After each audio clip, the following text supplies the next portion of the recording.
অবশেষে আমরা চলে আসলাম সাতকানিয়া চট্টগ্রাম কেসারামের মালিকের মসজিদ। এটা হলো কেসারামের মালিকের মসজিদ, কত সুন্দর দেখেন। এই পাশে হলো পুকুর, এই পাশে হলো মসজিদ। এটা হলো কেসারামের মালিকের মসজিদ, আর এটা হলো মাদ্রাসা। কত বড় মাদ্রাসা দেখেন। এখানে বিনা পয়সায় ভর্তি করা হয় এতিম ছেলেদেরকে।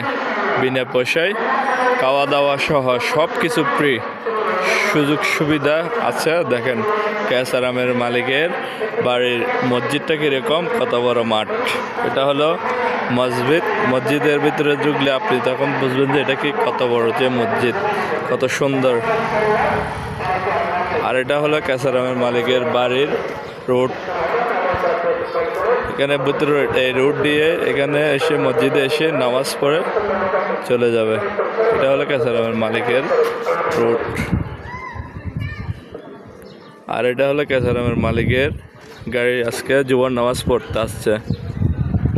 ওনার শরীর অনেক অসুস্থ, সবাই ওনার জন্য একটু দোয়া করবেন।